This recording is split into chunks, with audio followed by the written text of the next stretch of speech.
Hello, hi student, how are you? Welcome to my channel. Previous lecture मध्ये आपण unit second जो काही आहे फायनान्शियल अकाउंटिंग मधील अमलगमेशन ऑफ पार्टनरशिप फर्म, तर ह्या युनिटला आपण स्टार्ट केलेलं होतं. त्याच्यामधील इंट्रोडक्शनचा जो काही पार्ट आहे त्याचबरोबर अकाउंटिंग ट्रीटमेंट कशा पद्धतीने करत आहोत आपण, की जर्नल एंट्रीज काय आहेत त्यातील, तर या सर्व पार्टवरती आपण डिस्कस केलेलं आहे. आजच्या व्हिडिओमध्ये आपण डायरेक्टली जो काही युनिट सेकंड आहे अमलगमेशन ऑफ पार्टनरशिप फर्म, तर याच्यावरती आपण जो काही सम आहे किंवा जो काही प्रॉब्लेम आहे तो आपण सॉल्व्ह करणार आहोत. पण त्याही आधी अजूनही जर तुम्ही चॅनलला सबस्क्राइब केलं नसेल तर चॅनलला सुद्धा सबस्क्राइब करा. व्हिडिओ आवडला तर नक्की लाईक करा आणि जास्तीत जास्त विद्यार्थ्यांपर्यंत व्हिडिओ शेअर करा. आता प्रॉब्लेम सॉल्व्ह करण्याच्या अगोदर प्रॉब्लेम सॉल्व्ह करत असताना फर्स्ट स्टेप आपण कशा पद्धतीने त्या फॉलो करायच्या आहेत, कशा पद्धतीने अप्लाय करायच्या आहेत हे अगोदर पाहणार आहोत, जेणेकरून विद्यार्थ्यांना प्रॉब्लेम स्टेप बाय स्टेप कशा पद्धतीने पोस्टिंग करायचं आहे, कोणते अकाउंट्स ऍक्च्युअली ओपन करणं महत्त्वाचं आहे हे तुमच्या लक्षात येऊ शकतं. आता step in solution of amalgamation of partnership firm problems. Problem अमलगमेशनचा जो काही आहे तो आपण सॉल्व्ह करण्याच्या अगोदर ज्या काही स्टेप्स आहेत त्या आपण क्रमाने पाहणार आहोत. फर्स्ट स्टेप आहे पार्टनर्स कॅपिटल अकाउंटवरील बॅलन्स ब्रॉट डाउन करण्यात यावेत.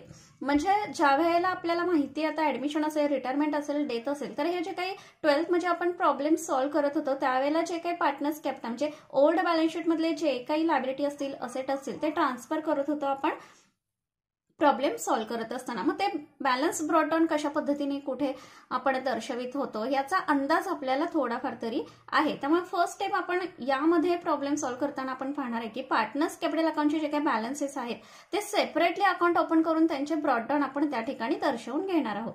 नेक्स्ट आहे तो म्हणजे लायबिलिटी साईडला दोन्ही पार्टनरशिप फर्मचे जे काही रिझर्व्ह फंड दिले असतील, जनरल रिझर्व्ह दिले असतील किंवा अक्युमुलेटेड प्रॉफिट और लॉस दिलं असेल, हे सगळे काय करायचे आपल्याला पार्टनर्सचा जो काही कॅपिटल अकाउंट आपण ओपन करतो त्या पार्टनर्स कॅपिटल अकाउंटला काय करायचं डिस्ट्रीब्यूट करण्यात यावेत. नेक्स्ट स्टेप आहे सर्वात महत्वाची ती म्हणजे गुडविल क्रिएशनची आपल्याला पोस्टिंग करून घ्यायची आहे. ज्या पद्धतीनं गुडविल दिलं असेल दोन्ही फर्मचं दिलेल्या रेशो प्रमाणे आपल्याला काय करायचं ते डिस्ट्रीब्यूट करून घ्यायचं आहे. स्टेप 4 आहे न्यू फर्मनी टेक ओव्हर केलेल्या असेट आणि लायबिलिटीवरील प्रॉफिट किंवा लॉसचं जे काही पोस्टिंग आहे हे रिव्हॅल्युएशन अकाउंटला करून घ्यायचंय. तसेच ज्या असेट किंवा लायबिलिटीज ह्या टेक ओव्हर केलेल्या आहेत आणि त्या सर्व अग्रीड व्हॅल्यूला चार्टमध्ये शो करण्यात येणं गरजेचं असतं. नेक्स्ट आहे स्टेप ती म्हणजे स्टेप नंबर 5.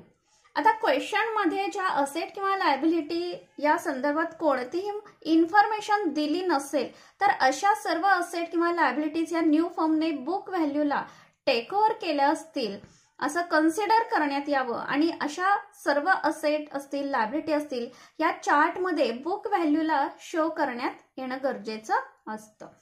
नेक्स्ट स्टेप आहे ती म्हणजे 6 नंबर की एखादी असेट जर सोल्ड केली असेल असं क्वेश्चन मध्ये मेन्शन केलं असेल किंवा पार्टनर्सनी ती टेक ओव्हर केली असेल तर त्याचं पोस्टिंग कशा पद्धतीनं केलं पाहिजे. तर एखादी लायबिलिटी फर्मने पेड केली असेल तर किंवा पार्टनरने जर टेक ओव्हर केली असेल तर त्याचं पोस्टिंग हे मात्र असेट किंवा लायबिलिटीच्या चार्टमध्ये शो करू नये. ते पार्टनर्स कॅपिटल अकाउंटमध्ये काय करायचं आपल्याला डिस्ट्रीब्यूट करून घ्यायचं आहे किंवा सोल्ड केली आहे म्हणजे बँक अकाउंटच्या डेबिटला आपण तिचं पोस्टिंग करून घेणार. नेक्स्ट स्टेप आहे ती म्हणजे एखादी असेट किंवा लायबिलिटीच्या संदर्भात जर क्वेश्चनमध्ये अशा पद्धतीने मेन्शन केलेलं असेल की न्यू फर्मने ती असेट टेक ओव्हर केलेली नाही किंवा एखादी असेट किंवा लायबिलिटी पार्टनर्समध्ये डिस्ट्रीब्यूट करण्यात यावी अशी इन्फॉर्मेशन दिली नसेल तर अशी असेट किंवा लायबिलिटी ही चार्टमध्ये शो करू नये. नेक्स्ट स्टेप आहे ती म्हणजे स्टेप नंबर 8. रिव्हॅल्युएशन अकाउंट सर्वात प्रथम क्लोज करण्यात यावा. त्यानंतर स्टेप 9 असेट किंवा लायबिलिटीज ही न्यू फर्मला ट्रान्सफर केल्याची एंट्री ही न्यू फर्म अकाउंटच्या डेबिट साईडला करण्यात यावी.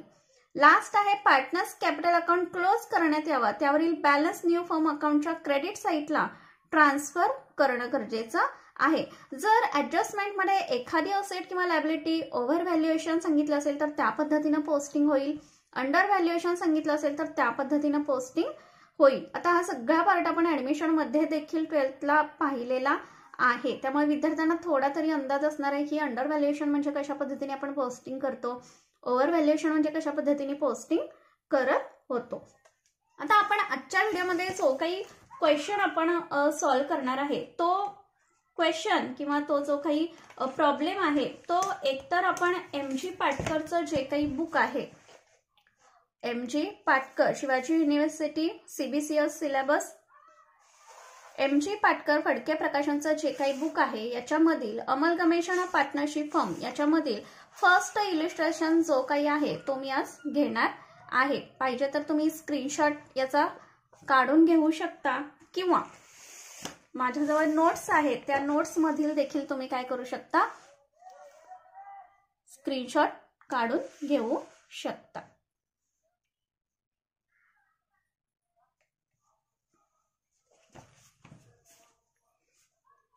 बघा, क्वेश्चन सॉल्व करत असताना थोडा व्हिडिओ लेंदी होण्याची शक्यता आहे कारण फर्स्ट क्वेश्चन आहे त्यामुळे मी डिटेलमध्ये एक्सप्लेन करणार आहे. सो व्हिडिओ तुम्ही स्टार्ट पासून एंडिंग पर्यंत पाहणं गरजेचं आहे जेणेकरून प्रत्येक स्टेप तुमच्या लक्षात यावी.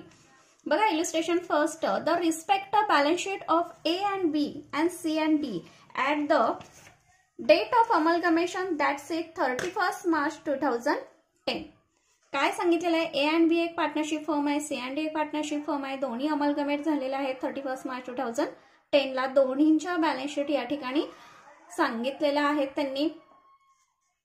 ज्या ज्या पॉइंट्सना आता या ठिकाणी ऍडजस्टमेंट आहेत म्हणजे ज्या असेट किंवा लायबिलिटी न्यू पार्टनर्सनी टेक ओव्हर केलेल्या असतील त्यांना आपण काय करणार आहोत, टिकमार्क करून घेणार आहोत. आणि ज्या असेट किंवा ज्या लायबिलिटी टेक ओव्हर न्यू फर्मनी केलेल्या नाहीत त्यांना आपण स्टार करून घेणार आहोत. बघा, आता क्रेडिटर्स असेल, आता याच्यामध्ये दोन्ही फर्मच्या डिफरंट बॅलन्स शीट या ठिकाणी सांगितलेलं आपल्याला दिसून येत आहे. आता क्रेडिटर्स वरती काही ऍडजस्टमेंट दिलेली आहे का ते आपण चेक करणार. बघा, क्रेडिटर्सची कोणतीही ऍडजस्टमेंट दिलेली नाहीये त्यामुळे त्याला गुणिले चिन्ह करून घ्यायचं आहे A and B च्या बाबतीत. त्यानंतर C and D च्या बाबतीत देखील कोणतीही ऍडजस्टमेंट सांगितले नाही त्याला देखील आपण स्टार करून घेणार किंवा चुकीचं चिन्ह करून घेणार आहे. कॅपिटलचे जे काही बॅलन्स आहेत हे पार्टनर्स कॅपिटल अकाउंटच्या क्रेडिटला पोस्टिंग करून घ्यायचं आहे. सेपरेटली आपण ओपन करणार आहे दोन्ही फर्मचे पार्टनर्स कॅपिटल अकाउंट. त्यानंतर कॅश ॲट बँक आहे, दोन्हींचे कॅश ॲट बँक आपण काय करणार आहोत, जे काही assets and liability take over आपण दाखवणार आहोत तिकडं काय करणार आहोत आपण लिहून घेणार आहोत त्यामुळे त्याला देखील ऍडजस्टमेंट नाही. सन्ड्री डेटर्सला ऍडजस्टमेंट आहे, त्याचबरोबर स्टॉकला ऍडजस्टमेंट आहे, इन्व्हेस्टमेंटला देखील ऍडजस्टमेंट आहे, ऑफिस फर्निचरला देखील ऍडजस्टमेंट आहे, स्टॉकला इथं देखील ऍडजस्टमेंट आहे. त्यानंतर ट्रेड फिक्स्चरला बघा ऍडजस्टमेंट नाही, लीज होल्ड प्रिमाइसेसला देखील ऍडजस्टमेंट आहे, गुडविलला देखील ऍडजस्टमेंट आहे. बघा, आता आपण प्रॉब्लेम सॉल्व करायला घेणार आहोत. आता प्रॉब्लेम सॉल्व करत असताना क्वेश्चन पूर्णपणे आपण रीड करून घ्यायचं आहे. काय सांगितलेलं आहे लास्टला बघा, pass the journal entries in the books of A and B, give the ledger accounts in the books of C and D. A and B चं जर्नल त्यांनी प्रिपेअर करायला सांगितले पण आपण ऑल सगळं प्रिपेअर करणार आहोत. फर्स्ट प्रॉब्लेम आहे, pass the journal entries and give a balance sheet in the books of new firm Mrs A, B, C, D. New फॉर्मची जी काय बॅलन्स शीट आहे आणि जर्नल एंट्रीज आहेत त्या देखील त्यांनी प्रिपेअर करायला सांगितलेल्या आहेत.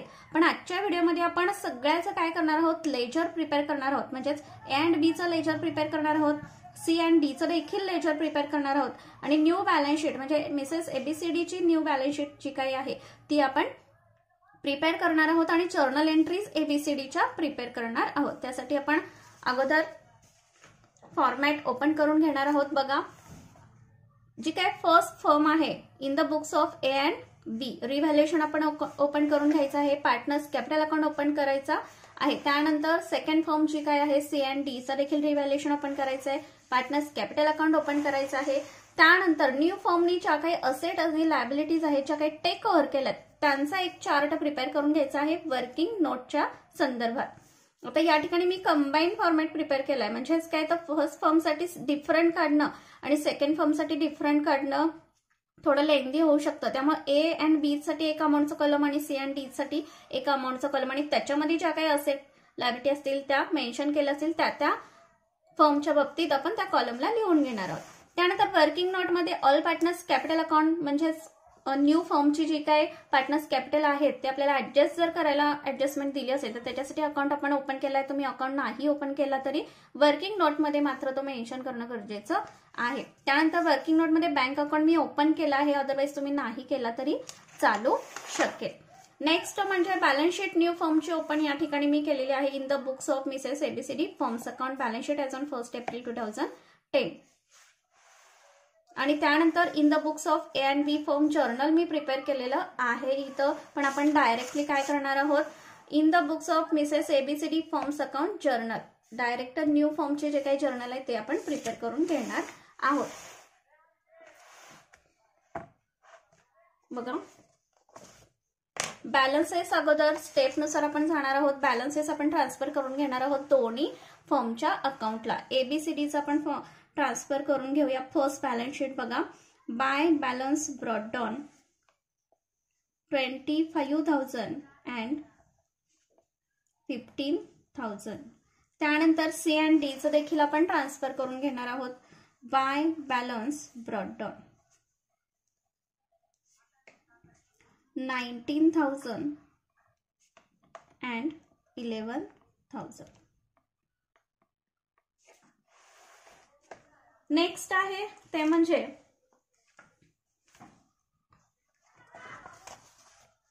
It was agreed that the balance sheet of A and B should be adjusted as follows before amalgamation.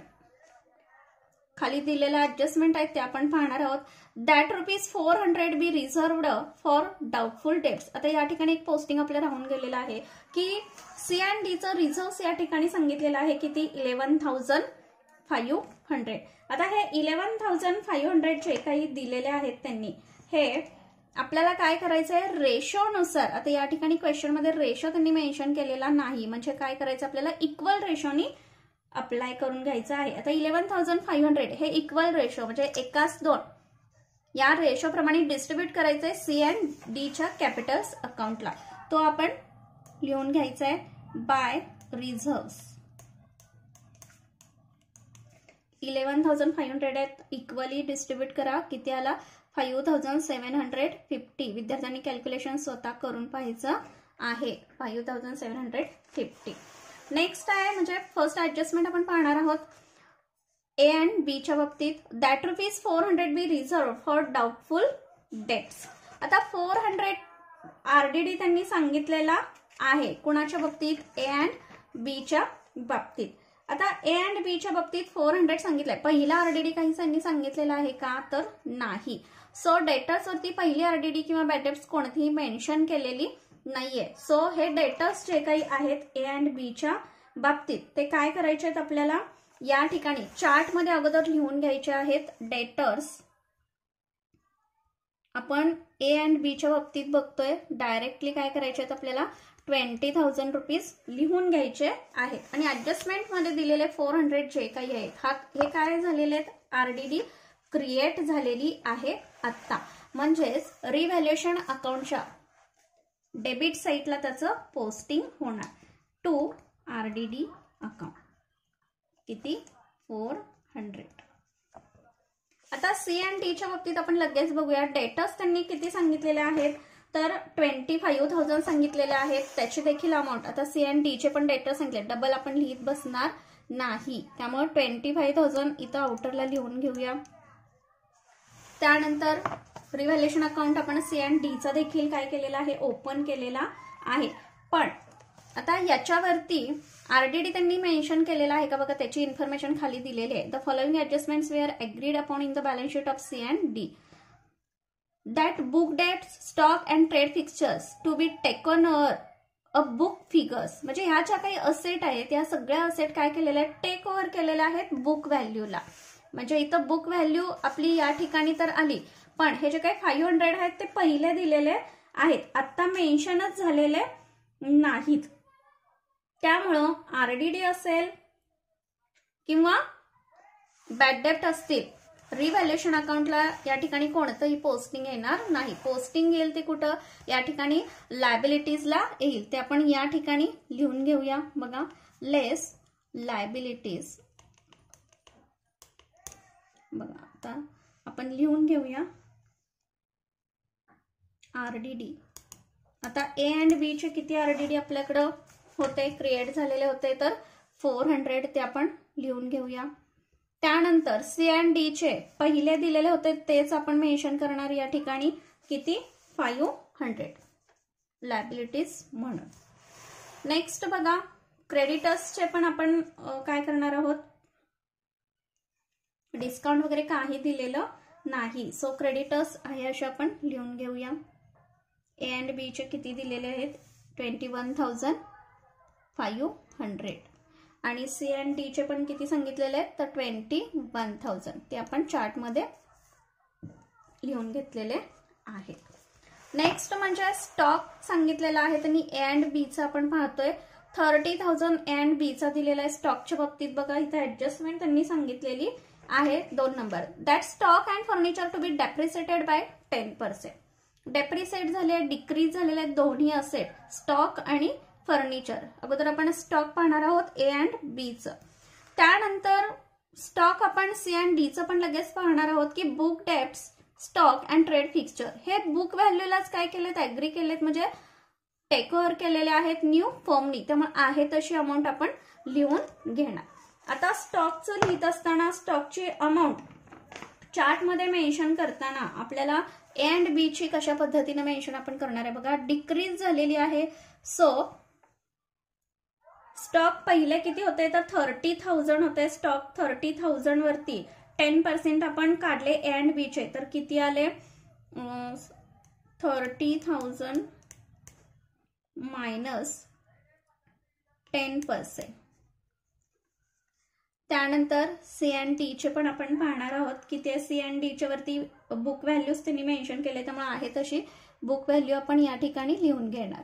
लेस 10% म्हणजे 3,000 लेस करून म्हणजे किती आले, 27,000 या ठिकाणी आले. सेकंड इफेक्ट, रिव्हॅल्युएशन अकाउंटला A and B ला आपल्याला पोस्टिंग करून घ्यायचं. डेप्रिसिएट झालेली असेल, so to stock account A and B चे किती, 3,000. रिव्हॅल्युएशन अकाउंटला C and D ला कोणत्याही प्रकारे पोस्टिंग येणार नाही, किंवा इन्क्रीज पण नाही आणि डिक्रीज पण नाही, आहे तशी बुक व्हॅल्यूला काय करायचे, टेक ओव्हर केलेले आहे, ते आपण मेन्शन केलेलं आहे. नेक्स्ट आहे फर्निचर, ते देखील काय केलेलं आहे, डेप्रिसिएट झालेलं आहे असं सांगितलंय. So furniture A and B चं बघा किती सांगितलेलं आहे, ऑफिस फर्निचर 500 दिलेलं होतं. डेप्रिसिएट 10% सांगितलंय, ते आपण लेस करणार. त्यानंतर C and D चं फर्निचरच्या बाबतीत काही सांगितलंय का ते बघा.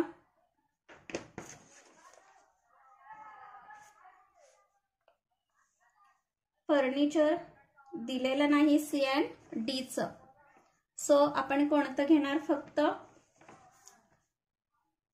450, 10% लेस केलं.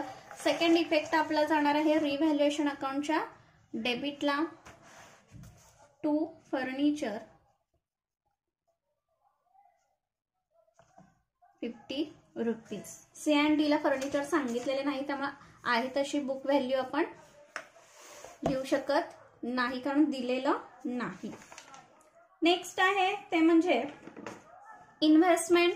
इन्व्हेस्टमेंटच्या बाबतीत काय सांगितलेलं आहे बघा. इन्व्हेस्टमेंट पहिले 8,000 सांगितले, that investment be taken over at ₹10,000 सांगितलेले आहेत, म्हणजे इन्क्रीज झालेली आहे इन्व्हेस्टमेंट किती, तर 10,000 आहे तसे इन्व्हेस्टमेंटचे 10,000 A and B चे घ्या. इन्व्हेस्टमेंट 10,000 टेक ओव्हर 10,000 ला केलेले आहेत, म्हणजे काय झालेले आहे, असेट इन्क्रीज झालेले आहे. A and B च्या बाबतीत असेट इन्क्रीज झाले आहे, सो क्रेडिटला पोस्टिंग होईल रिव्हॅल्युएशनच्या बाय इन्व्हेस्टमेंट. 8,000 पहिले दिलेत, आता 10,000 झालेत, म्हणजे 2,000 नी इन्क्रीज झालेले आहे. Next investment C and D चे काही सांगितलेत का बघा, तर कोणत्याही प्रकारे इन्व्हेस्टमेंट ह्याच्यामध्ये सांगितलेले नाही, सो या ठिकाणी इफेक्ट होणार नाही. नेक्स्ट आहे ऑफिस फर्निचर, तो देखील आपण घेतलेला आहे कशाचा, A and B चा. ए अँड बी चे सगळे असेट कंप्लीट केलेले आहेत आपण. राहिला प्रश्न क्रेडिटर्सचा बघा. That ₹300 B reserve for discount on creditors. Discount त्यांनी सांगितलेला होता क्रेडिटर्स वरती, म्हणजे ए अँड बी चा.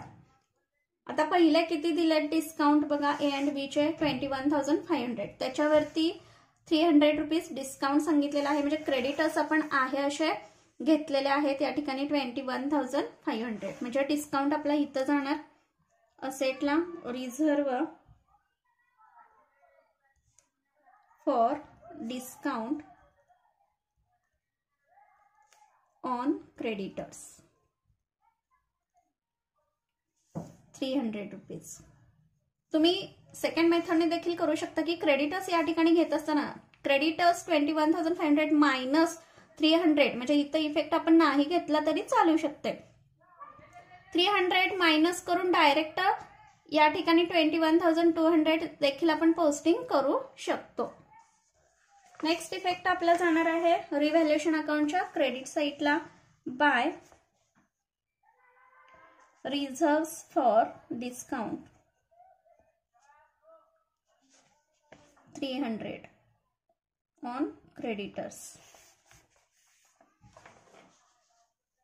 नेक्स्ट आहे that goodwill be valued at ₹4,000. Goodwill 4,000 त्यांनी सांगितलेले आहेत. हे आपण काय करणार आहोत, पार्टनर्स कॅपिटल अकाउंटला रेशो इक्वली गृहीत धरणार आहे. कोणताही रेशो दिलेला नाही. सो ए अँड बी चे गुडविल घेत असताना गुडविल इक्वली आपण डिस्ट्रीब्यूट केलेले आहेत. 4,000 सांगितले, 2,000 ए ला येतील आणि 2,000 बी ला जातील.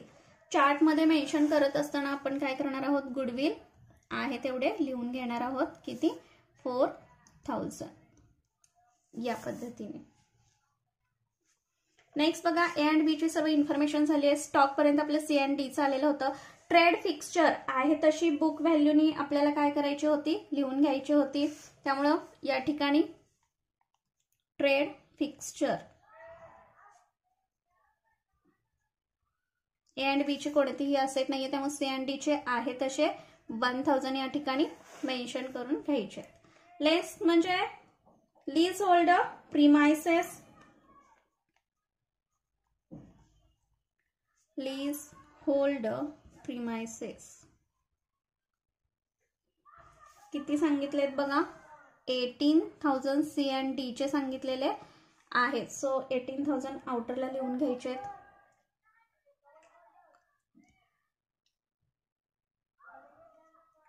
ऍडजस्टमेंट याच्यावरती सांगितलेली आहे बघा 2 नंबरची. That the leasehold and goodwill be valued at ₹18,000 and 6,000. आता लीज होल्ड 18,000 सांगितलेले आहेत सी अँड डी च्या बाबतीत. सो सेकंड इफेक्ट आपला जाणार आहे रिव्हॅल्युएशन अकाउंटच्या क्रेडिटला. By leasehold premises 6,000. Next गुडविलचा देखील या ठिकाणी इफेक्ट होणार आहे, कारण बॅलन्स शीट मध्ये मेन्शन केलेले आहे त्यांनी गुडविल किती 2,000 या ठिकाणी इफेक्ट येईल का, तर जे काही गुडविल दिलेले होते कुठं ऍडजस्टमेंट मध्ये पण त्यांनी दिलेत आणि इथं पण दिले, त्यामुळे पार्टनर्स कॅपिटल अकाउंटला आपण डिस्ट्रीब्यूट करणार नाही आहोत. या ठिकाणी 4,000 दिलेत, या ठिकाणी 6,000 दिलेत. 6,000 मायनस 4,000 डिफरन्स राहिला किती 2,000. त्यामुळं गुडविल या ठिकाणी घेताना सी अँड डी चे किती घेणार आपण 6,000 ऍडजस्टमेंट मधले मेन्शन करणार 6,000. नेक्स्ट कॅश ॲट बँक आपला राहिलेला आहे, या ठिकाणी आपण लिहून घेऊया.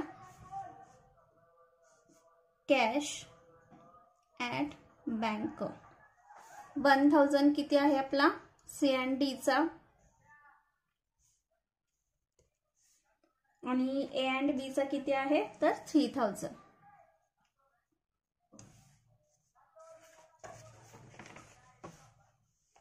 बघा या ठिकाणी दोन्ही फॉर्मची इन्फॉर्मेशन आपण कंप्लीट केलेली आहे. पोस्टिंग आपल्या दोन्ही फॉर्मचं कंप्लीट झालेलं आहे.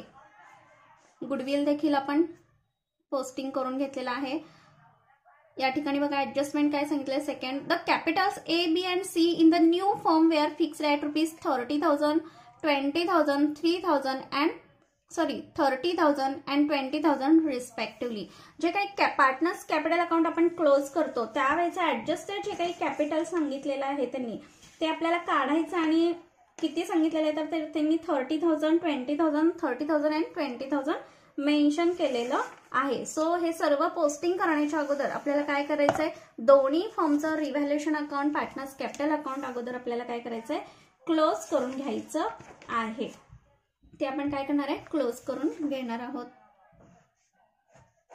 बघा, रिव्हॅल्युएशन अकाउंट क्लोज करायचं झालं तर डेबिट साईडची टोटल आपली काय येणार आहे, जास्त आलेली आहे 3,450. तेवढीच टोटल या ठिकाणी लिहून घ्यायची आहे.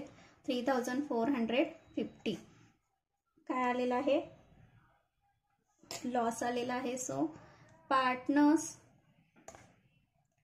Capital account loss AB ratio आपण इक्वली यूज केलेला आहे. सो डिफरन्स आलेला आहे आपल्या 1,150. त्याच्या निम्मे 575 लॉस आलेला आहे. सो डेबिट साईडला ट्रान्सफर होईल पार्टनर्स कॅपिटल अकाउंटच्या डेबिटला. टू रिव्हॅल्युएशन अकाउंट 575 क्लोज करून घेणार आपण पार्टनर्स कॅपिटल अकाउंट. क्रेडिट साईडची टोटल आली 17,000 and 27,000 एची. तेवढीच आपण डेबिटला लिहून घ्यायची आहे.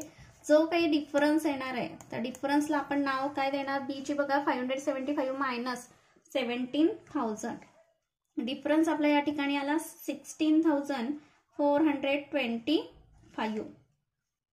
ए चा डिफरन्स आलेला आहे 26,425. याला आपण नाव देणार 2 ABCD फर्म्स, म्हणजे न्यू फर्मचं या ठिकाणी आपल्याला नाव द्यायचं आहे.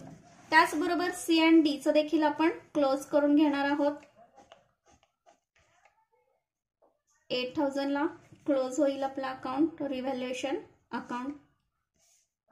आलेला डिफरन्स हा काय असणार आहे, प्रॉफिट असणार आहे. पार्टनर्स कॅपिटल अकाउंट प्रॉफिट आलेला आहे. C and D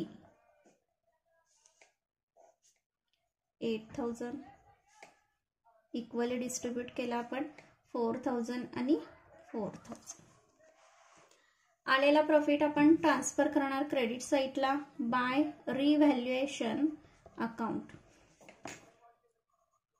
4,000 आणि 4,000. टोटल आपण करणार आहोत किती, बघा किती आली आहे, डी ची 20,750. तेवढीच या ठिकाणी लिहून घ्यायची आहे. डेबिटला देखील 20,750. नेक्स्ट 28,750. तेवढाच बॅलन्स आपला येणार आहे कॅरीड डाऊनचा. त्याला आपण नाव काय देणार,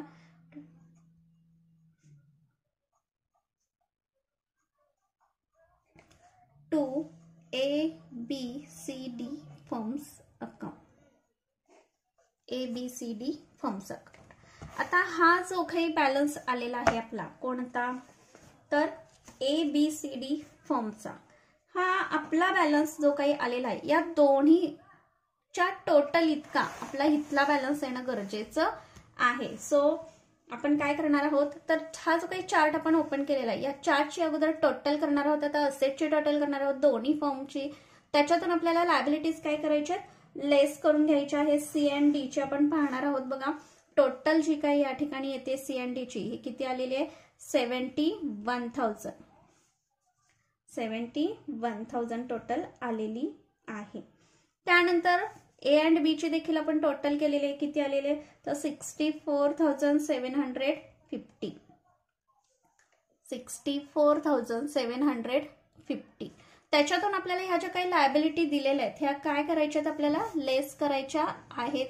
लेस करून जेवढी अमाऊंट आपली येते तेवढी अमाऊंट तिथली येणं गरजेचं आहे बघा 64,750 मधून 21,900 आपल्याला काय करायचे लेस करून घ्यायच्या आहेत. डिफरन्स आपला आलेला या ठिकाणी 42,850 आणि सी अँड डी चा किती आलेला आहे बघा 49,500.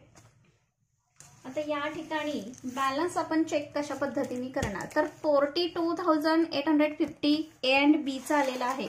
तर ए अँड बी चं या ठिकाणी आपलं जेवढं कॅपिटल कॅरीड डाऊन आलेलं आहे तेवढं आपलं येणं गरजेचं आहे. तेवढं येते का आपण चेक करणार आहोत.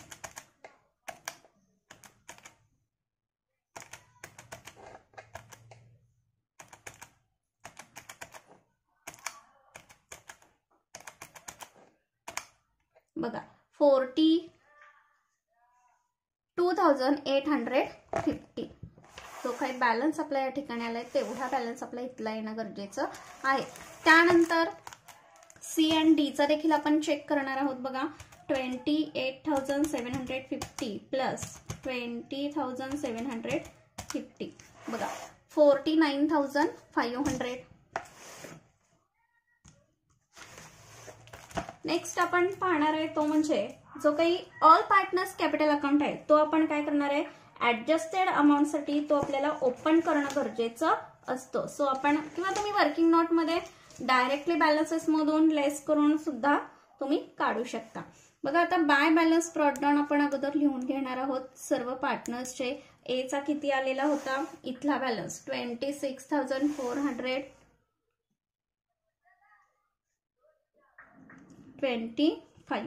बी चा 16,425 सी चा आलेला आहे 28,750 आणि डी चा 20,750 या पद्धतीने.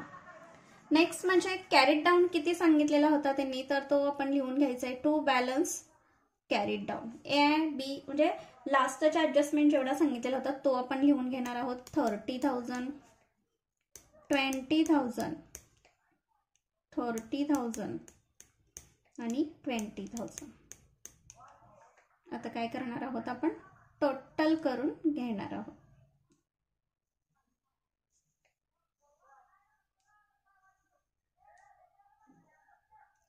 बघा आता या ठिकाणी 30,000 आहे म्हणजे 30,000 डेबिट साइडची टोटल आपली काय येते जास्त येते.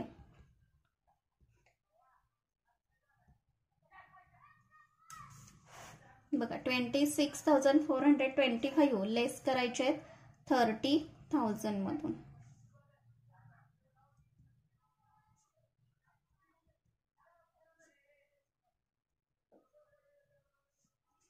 याला आपण काय नाव देणार बाय बँक अकाउंट. याच्यातून लेस करणार आहोत जो काही डिफरन्स येणार आहे तो किती आलेला आहे बघा 3,575 आणि 1,250. नेक्स्ट डी चा देखील बॅलन्सेस आपला काय करायचं आहे या ठिकाणी कमी आलेला आहे म्हणजे 20,750 आलेला आहे म्हणजे या ठिकाणी कॅरी डाऊन आपला किती आला 250. याला आपण नाव काय देणार to bank account. To bank account. आता या ठिकाणी बँक आपण कॅरी डाऊन दिलेला आहे सो बँक अकाउंट आपण काय करणार आहोत ओपन करणारच आहोत पण कधी तर ऑल पार्टनर्स कॅपिटल अकाउंटची जी काय बॅलन्स शीट आहे ती आपण तयार केल्यानंतर ओपन करणार आहोत. आता बघा पार्टनर्स कॅपिटलचे जे काही बॅलन्सेस आहेत जे आता ऍडजस्टेड केले आपण ते अगोदर लिहून घेणार आहोत 30,000 20,000 30,000 आणि 20,000. आउटरला 1 लाख. लायबिलिटीज आपण आता दोन्हींची मिळून असेट आणि लायबिलिटीज आपल्याला लिहून घ्यायचे आहेत. क्रेडिटर्स दोन्हींचे मिळून घ्यायचे आहेत लक्षात घ्या 21,500 प्लस 21,000. आता इथला पोस्टिंग करत असताना तुम्हाला हा चार्ट काय होणार आहे, रिक्वायर होणार आहे. त्यामुळे या दोन्हींचे कॉलम या ठिकाणी एकत्रित लिहिले जेणेकरून तुम्हाला टोटल करण्यासाठी मदत होऊ शकते. आता 20,000 प्लस 25,000 डेटर्स, फॉर एक्झाम्पल आता क्रेडिटर्स आपण घेतोय, तर 21,500 प्लस 21,000 या पद्धतीनं लगेच तुमच्या ते लक्षात येऊ शकतं. हा चार्ट आपल्याला काय करायचं या ठिकाणी फक्त लिहून घ्यायचा आहे. क्रेडिटर्स आपले किती आले तर 42,500 आणि त्याच्यातून जेवढा काही डिस्काउंट दिलेला होता रिझर्व फॉर डिस्काउंट तो आपण मेन्शन करूया. नाही केला तरी चालेल, डायरेक्ट तुम्ही आउटर अमाऊंट लिहू शकता 42,200. नेक्स्ट बघा असेट्सला डेटर्स दोन्ही मिळून घ्यायचे आहेत आपल्याला. आता डायरेक्ट आरडीडी आपण तिथं मेन्शन केलाय म्हणजे डायरेक्टली अमाऊंट आपण लिहून घेतली तरी चालू शकते. तरी फर्स्ट प्रॉब्लेम आहे, मी सविस्तर या ठिकाणी लिहित आहे. 20,000 प्लस 25,000 म्हणजे असे 45,000 मायनस 900. आता हे 900 कोणते आले तर आरडीडीचे, ए बी आणि सी अँड डी चे. सो 44,100. नेक्स्ट स्टॉक बघा दोन्ही मिळून घेतोय आपण. 27,000 प्लस 20,000 47,000. फर्निचर 450. इन्व्हेस्टमेंट 10,000. गुडविल दोन्ही मिळून घ्यायचे आहे. 4,000 प्लस 6,000 असे 10,000. Trade fixtures 1,000. Lease hold property किंवा प्रिमायसेस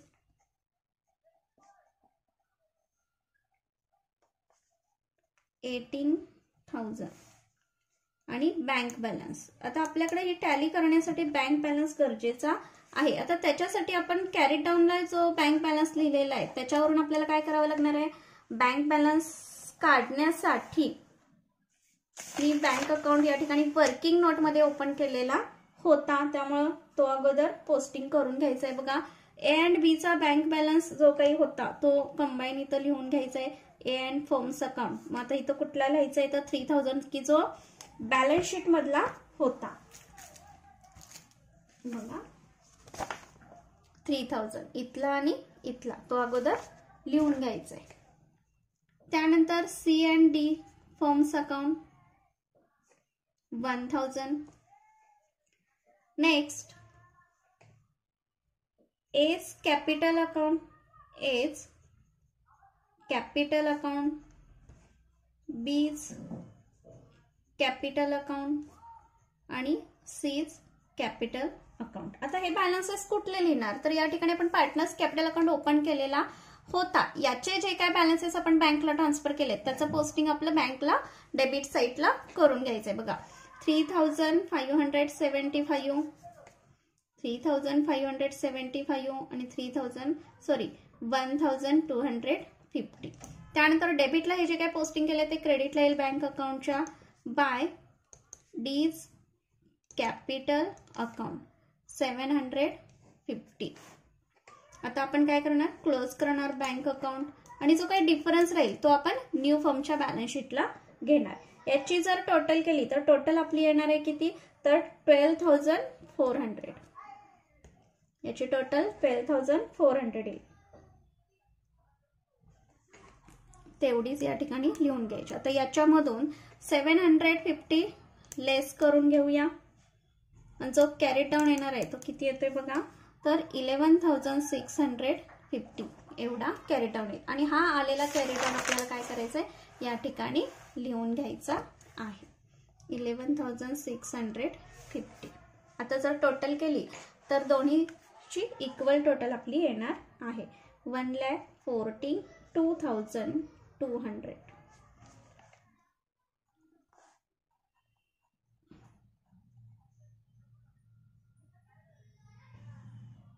बघा या पद्धतीने आपण केलेले आहेत. आता जर्नल एंट्रीज आपण न्यू फॉर्मच्या काय करायचे आहेत, आपण सांगितलंय क्वेश्चन मध्ये म्हणून आपण लगेच काय करायचे, लिहून घ्यायच्या आहेत. आता जर्नल एंट्रीज आपल्याला न्यू फॉर्मच्या करायच्या असतील तर त्या आपण कशा पद्धतीने करणार आहोत बघा.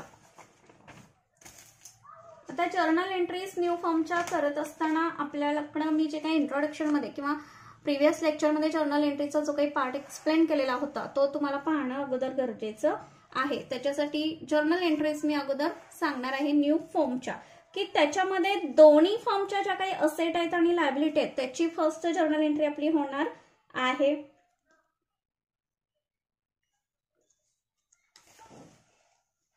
बघा ए अँड बी च्या अगोदर आपण करून घेणार आहोत की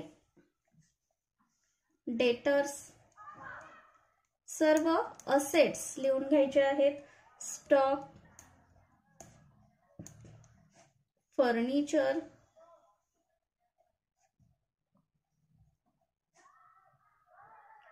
investment.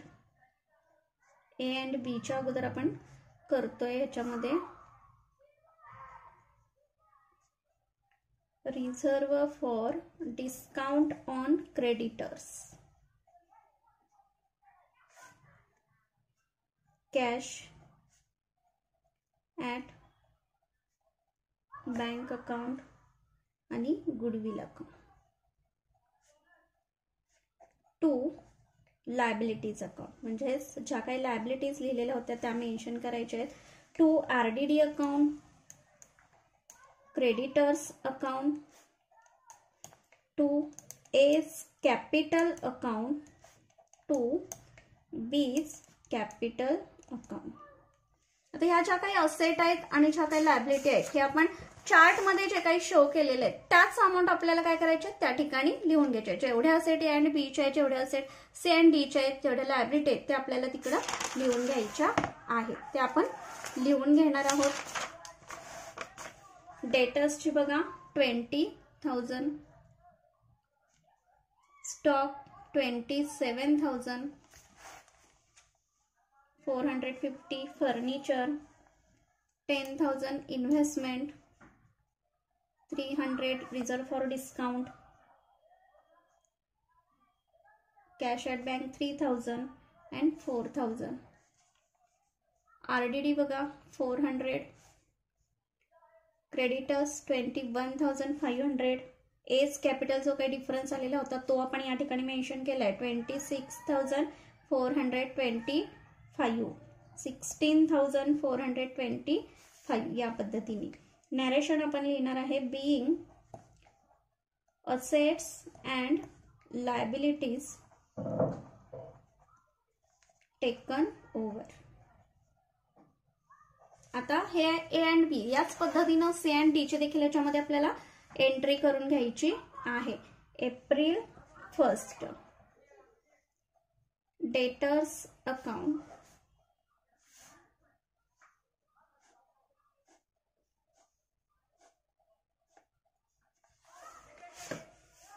Stock,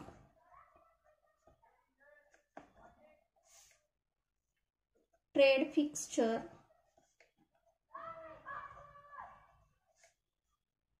lease hold premises, goodwill account, bank account 25,000, 20,000, 1,000 लीज होल्डचे फिक्स्चरचे, लीज होल्डचे 18,000, 6,000 गुडविलचे आणि 1,000 बँकचे.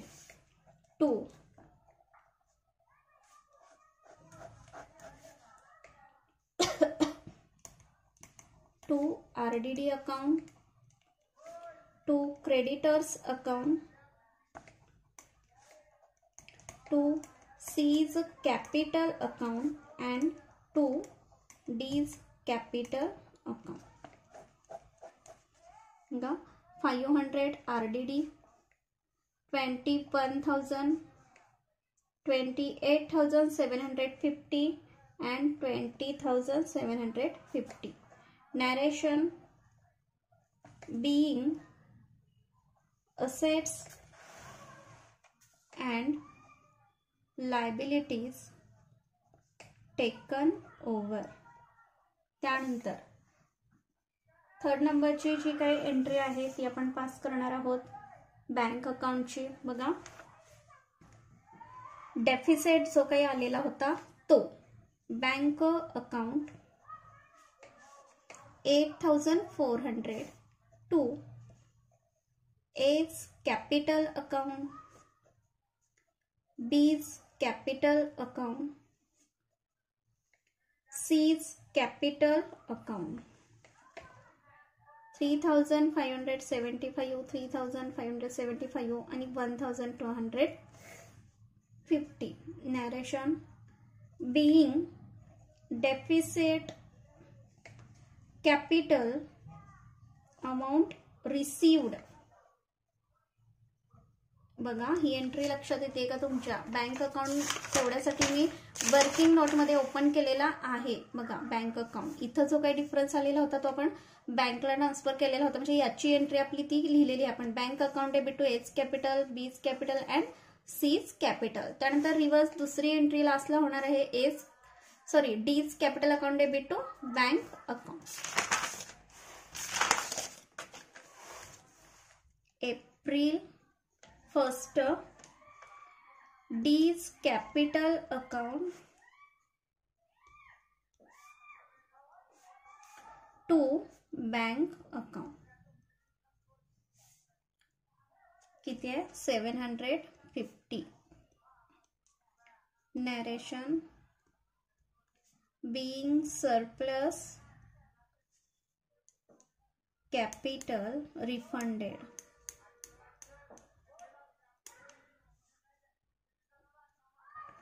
टोटल आपली येणार आहे 1,44,900. आय होप की सर्व क्वेश्चन तुमच्या लक्षात आला असावा. पण जर क्वेश्चन एकदा व्हिडिओ पाहून जर तुमच्या लक्षात येत नसेल तर व्हिडिओ स्किप करून किंवा स्क्रीनशॉट काढून किंवा वारंवार व्हिडिओ बघून तुमचा प्रॉब्लेम लक्षात येऊ शकतो. सो व्हिडिओ आवडला तर नक्की लाईक करा आणि जास्तीत जास्त विद्यार्थ्यांपर्यंत व्हिडिओ शेअर करा. थँक्यू. Take care.